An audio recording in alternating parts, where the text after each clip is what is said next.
مساء التفاح على قلبها لسه مرتاح. بقالي فترة بلف على السوشيال ميديا عادي، يعني كلنا بننزل اكتئاب وخنقة وجدضان. فجأة لقيت سقف الطموحات شرخ بالنسوان. خير بقى، خير ايه سقف الطموحات اللي شرخ منكو ده؟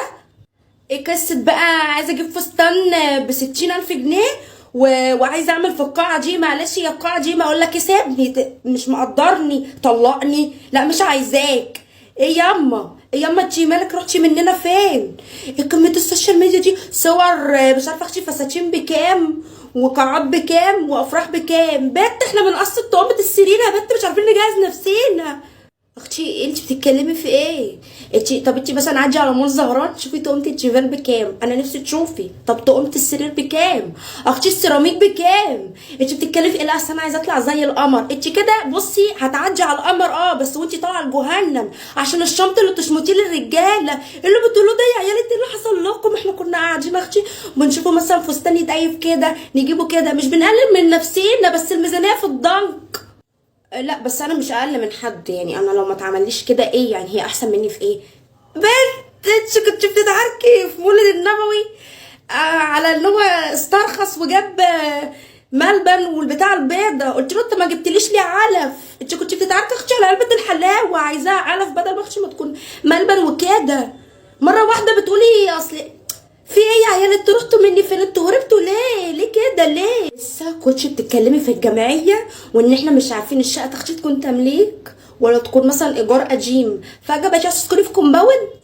خلاص اتنكتي يعني اختي على الناس. اختي ما خطيبك وغلبان وعلى قد ايدينا وما صدقنا لحد يصادنا. لا معلش فيه.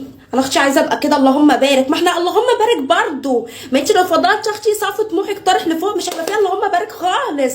كده تبقي قاعده معانا بقى، هتبقي قاعده معايا انا كده قاعدين مع بعض، مش عشان سقف طموحاتي عالي لا خالص اطلاقا، بس عشان اختي واحده عايزه ابقى طليقه.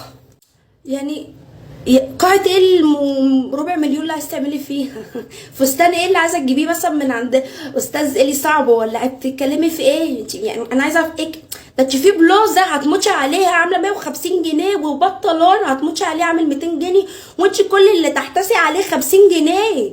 انت بتتكلمي في ايه؟ طب بصي، انت عايزه واحد قدراته خارقه، ايه لقيتي صاحبه قدرات خارقه؟ ردي عليا بالله عليكي بالبيجامه اللي انت لابساها دي. انت عايزه تقعدي في كومباوند؟ لا معلش عشان سقف طموحي، لا معلش انا مش اقل منهم. اقول ايه فيكوا يا عيال؟ بوظتوا الناس. اختي دي تجاره ولا مؤاخذه، يعني اختي انا بيتاجروا، دي تجاره ومش عايزين نغلط بس دي تجاره. يعني اختي انا اعمل لك بس اما هم في امور في حياتهم صعبه انت ما تقدريش تعيشيها، او ممكن احنا اختي عاداتنا وتقاليدنا ودمنا الحامي ما نقدروش عليها. يعني انت مثلا تعالي عايزاكي تقترحي مثلا على اهلك وقولي له بابا انا هطلع اعمل حاجات كتير قوي مع جوزي، ويعني انا حره، يعني انا خلاص بقيت متجوزه وانا حره، يعني استعرض اي حاجه انا حره. والمصحف انت وجوزك في الحميات ان شاء الله مش السخونيه اللي هتفرقعكم. ليه بقى؟ هيجيب مولوتوف ويقوم حشيكوا بيه. احنا مش بنحسد ولا بنقر اطلاقا، لان ده شيء خيالي، وفي حد هيحسد ويقر خيال؟ يا عيال خلينا على قدنا كده، احنا ناس حنينه يا جماعه. بلاش ليه كده كميه صور شايفاها على الفيس؟ يا انتوا بتقولوا ايه يعني؟ انا عايزه افهم فيه ايه. انا كل اللي نفسي فيه فستان ب5000 جنيه، وبفكر اعمل جمعيه لما اجي اتجوز. اذا اردت ان تطاع فامر بما هو مستطاع. ده الشيء البديهي العقلاني. الفلوس سهله يا عيال، لكن الرجاله هي اللي صعبه. اختاروا الرجاله مش فلوس. مفيش رجاله ومفيش فلوس، اقعدوا. اني اسف.